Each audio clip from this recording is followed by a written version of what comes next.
Welcome to Just Regular Cooking. This is a comprehensive tutorial on how to make sourdough bread for accelerated high school students. Enjoy! All right, so the first thing I want to show you is, thank you, Reed, very much. This is an older jar of Boris that I kept in the fridge, and you can see there's kind of like some dark gray liquid in there. Yummy. That is good. That's called the hooch. It is literally the alcohol that Boris and the bacteria make when it is oxidizing or eating or fermenting or whatever it is. I don't know.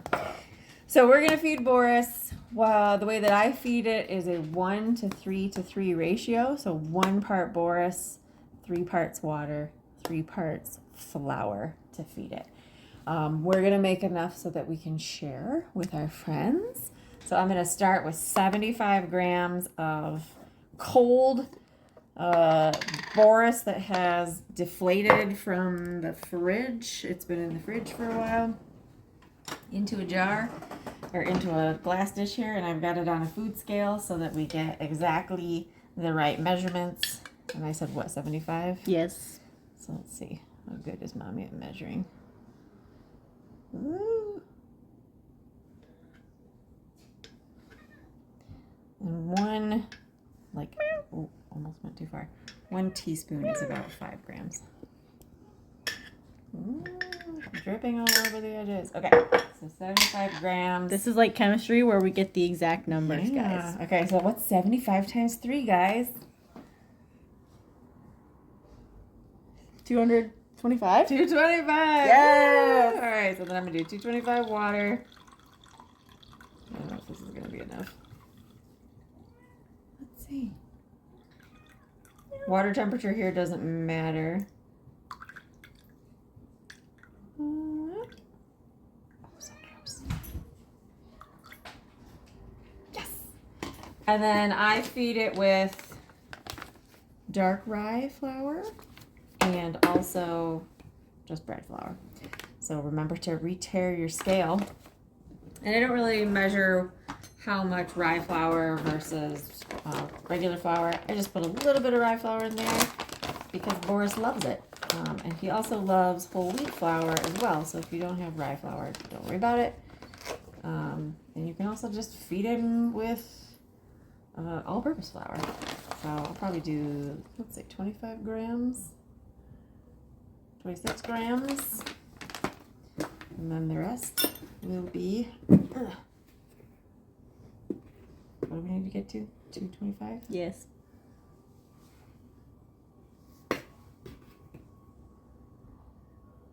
So what's 225 plus 225 plus 75? 575. Wait! That's so wrong. That is so wrong. 625? You tell me. No! Come on. Stop. Accelerated math student Nora. What was the question? 225 plus 225 plus 75. 525. There we go. All right, so now we just mix her all up.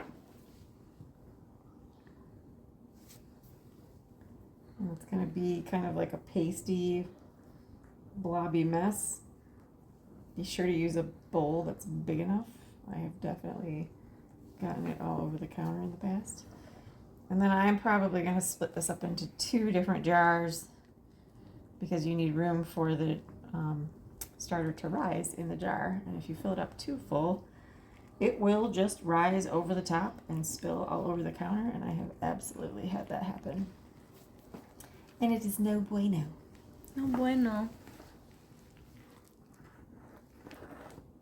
I'm going to hold this like this. Oh, see, I'm getting it everywhere.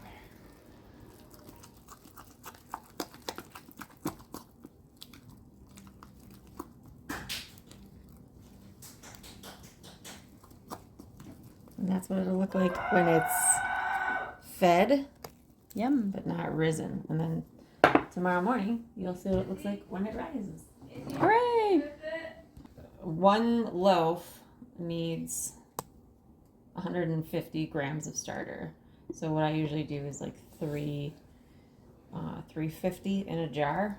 And then there's 50 grams in a jar to make my next batch and feed it. So let's see. And then whatever's left, we'll just put in the other jar.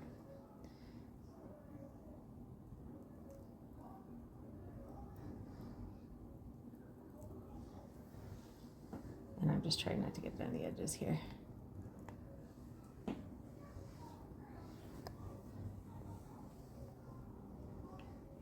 $3.52, close enough.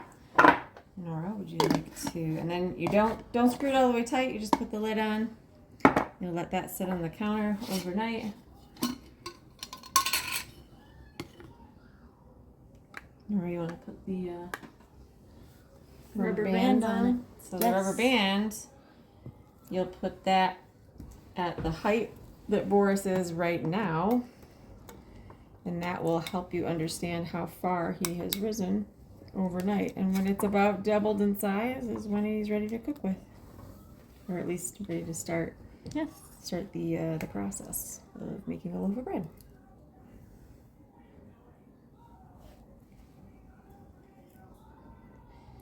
And you don't need to have a warm place for Boris to sit overnight. But I would not put him in a cold place. So I just let him sit on the counter. Sometimes if I'm running a load of dishes in the dishwasher and the counter's warm, I'll set him there.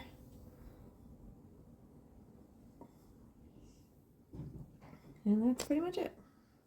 Yay! So that's 100 there's still a little bit in the jar here. But that's it for tonight. Okay, so Boris is ready. You can see it went from here to all the way up here. I've got all my other ingredients measured out. So we need 150 grams of Boris. And maybe first we talk about what kind of tools you're going to need. You're going to need a bowl, you're going to need Boris, you're going to need flour, you're going to need your hands, a clean spoon, and you're going to need a bowl scraper. This is just a Bondo scraper. Ask your dads about that. That's something you can get at the hardware store for use scraping Bondo, but they're super cheap. You can get a 3-pack for like $8 and they're bendy and you can stick them in the dishwasher. They're fantastic. You'll need salt and water, and I put olive oil in this recipe. So going in with 150 grams of Boris, you can see how it's changed. It's very bubbly and fluffy. I'm watching the scale here. And remember, this jar had 350 grams, so this will get us 2 loaves and leave us 50 grams left over. 48 and 50. Okay. Now I've already pre-measured some water. We need 300 grams of water, but you can tare this if you want. You want it to be slightly warm, like 110 degrees. So if you have a thermometer, you can measure that out. Oh, that was actually 301 degrees or 301 grams. I like to whisk it. So see how it's floating? That's another way that you can tell that your starter is ready, if it's floating on the surface. So I'm going to whisk these two things together so that it's all well combined. At this point, I like to add olive oil. This is completely optional. If you don't want to add olive oil, you don't have to. I like it because it makes the bread a little bit softer, more like sandwich bread. And I'm just doing 2 tablespoons. If you don't like olive oil, I think it does give it a little bit of a fruitier flavor too. Then we're gonna whisk again to break that olive oil up a little bit because it kind of floats on the surface, as you saw. Then I already measured out 500 grams of flour. And this is bread flour. I use King Arthur unbleached bread flour. You can get this at Costco. Or anywhere really. And then on top of the flour, so that it doesn't go directly with the starter, because salt can kill your starter, I put 2 teaspoons of salt. 2 teaspoons of salt is roughly 10 to 12 grams, depending on your coarsity of your salt. 2 tablespoons of olive oil is around 25 grams of olive oil. And then, clean, dry hands. I make the claw. You just mix it up. Takes a second to incorporate it all. You see it kind of gets all over the edges of the bowl. Nora did this last time. Yeah. I really like this particular recipe because it allows you to put everything into the bowl all at the same time. Some recipes you need to put the water and the flour together and then later wait and add the starter and then wait some more and then add the salt. And I think this is just a very foolproof, easy recipe.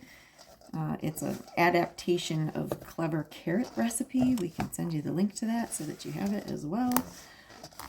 And once it's all incorporated and there's no dry bits, you'll see it's kind of sticking to the bowl a little bit here. Then that's when you use your Bondo scraper to get it all off your hand and off the edge of the bowl. Give it a second here. Hopefully Nora can cut some of this out in her editing. And then you just kind of get it all off the edge of the bowl. Try and make it a little bit round. What you're going for is a shaggy dough with no dry bits. So you want to incorporate all the water and everything like that. And I just kind of pile it up like this. And we have these nifty little covers that you can get on, here, help me out with this, on Amazon. Don't you spray it with water? You can if you want to. Hold on, you can fix it. Oh, okay. And then you stick this in the oven for 2 hours with the heat off. So don't, or just put it in a warm place if you want. What should they do if they don't have the nifty little covers? If they don't have the nifty little covers, you can just use a sheet of plastic wrap, or this is essentially just a food cover, but you can also use like a shower cap if you have a clean shower cap. I just like these because it's got like the stretchy edge. But then you let it sit for 2 hours to just sit. Let the ingredients incorporate a little bit. You can set it on top of the oven. I put mine in the oven with the light on because it keeps the oven at around 73 degrees. And but put something on the oven to let people know that there's something in there so they don't accidentally turn the oven on and bake your bread well before it's ready to bake. Because I have done that before. So that's it for now. Yay.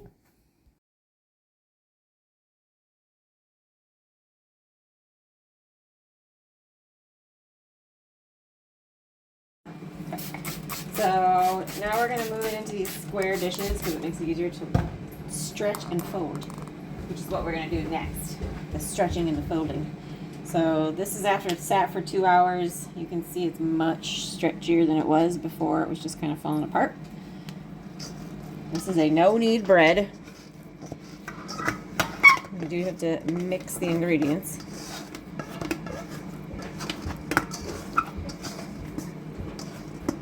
But now we're going to do the stretch and fold. So I need to get a little bit of water for my hands. So now with wet hands, we're going to do this. What do we do? 3 times? 2 times? 3. We're going to lift it up, sort of stretch it out, fold it over itself. And then we'll do it the other way. And we'll do this a couple of times, let it sit. And that's what will build the gluten strands. And always have to give it a pat. It's required.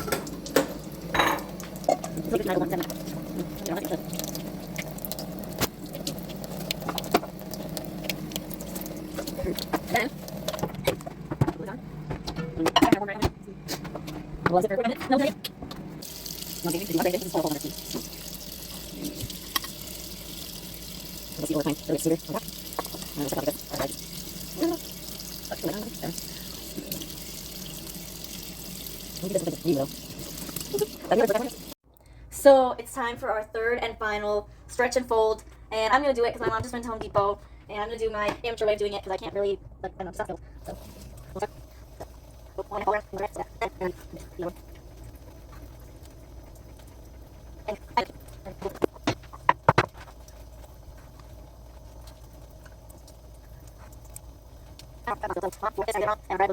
very sorry.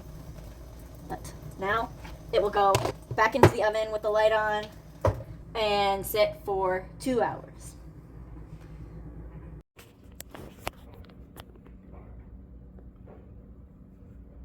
Are you recording? Okay. So in these bannetons, I have sprinkled a little bit of brown rice flour to make it so that the dough doesn't stick. And then we just turn these out. And will be hundreds of different ways that you can shape it. So you can search for sourdough shaping recipes or videos online. But this is how I shape mine. Got a little bit of flour on the bench, my little bench scraper. I pull these to one side, pull the other to the other side, and then roll it up. And then get it tight. And then you stitch together the ends. And this will be the top side. And we'll put that in the banneton. Great. We're taking a video, Jason. Oh, that video's gonna be really good now. Isn't it? Now it's gonna be great. And then you can see how fluffy and, no, don't put your dirty hands on it. Bouncy it is. That's how you can tell when it's ready to go. It looks like Jell-O. Alright. Thanks. After you've shaped them, you'll put a towel over them. You'll put your cover back on, and then you put it in the fridge overnight, and we'll bake it in the morning. So, good morning. It's the morning after. We are going to put our breads in the oven. We've had the oven heating up at 425 for about an hour. I have this fancy cast iron thing, but you can also use a Dutch oven. I highly recommend using parchment paper because it makes it easier for you to transfer your dough out of the thing and into your Dutch oven or whatever it is that you're using. I invert it like so to get it out of the thing. And then there's all this extra flour on there from us flouring the banneton. So I have a little pastry brush, but you could just use your hands. You don't need to have a fancy tool here. And in this part of the process, you have to score your bread. And the reason that we do that is because there's a lot of moisture in sourdough. And get all that off there.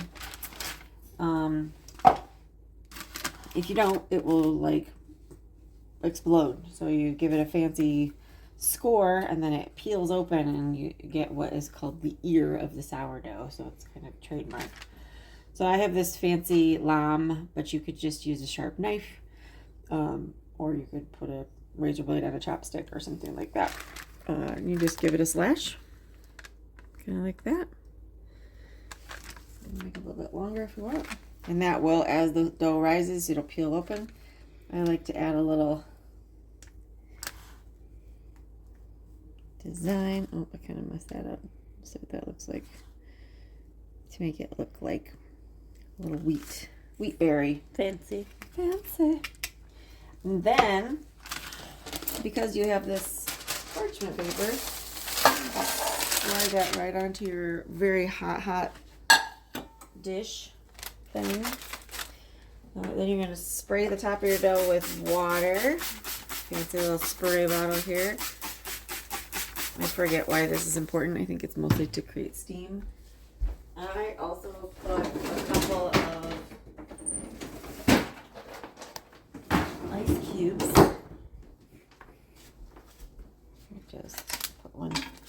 there, and one there, and that creates steam inside this guy. And the steam helps the dough to rise. So we'll put this in the 425-degree oven for 20 minutes with the lid on. And then we'll take the lid off and do another 22 minutes is what I typically do. And then you have to let it completely cool before you can slice it, because otherwise it's really difficult to slice and it can dry your bread out. Yep. All right, it's time for the reveal to see the oven spring. Wow. And see, that's why you put the score. Now we'll put her back in for 22, 23 more minutes so that she gets brown and golden. And then we'll let it cool off and we'll slice it for you so you can see the middle. Yay. Are you ready? Yes. Are you recording? Yes. Yeah, she's done. Final loaf shot. And the way you tell that it's done, I think it has to reach 145 degrees internally, but it should sound hollow when you knock on it. Nice. So then we'll let it cool on a rack. There's one from earlier that I did. Some lights on here, you can see. They have. Beautiful. And then this one I did a different scoring pattern. So you can have fun with it. But this is the traditional. Nice. Okay, go. So here's the crumb reveal. It's been cooling all morning. Reed, be quiet. I definitely recommend a serrated sharp knife. Wow. See the bunny? Hippity hoppity. Hop, hop, hop. There's your crumb. Looks good. Yay. Make tray sandwiches. Yums.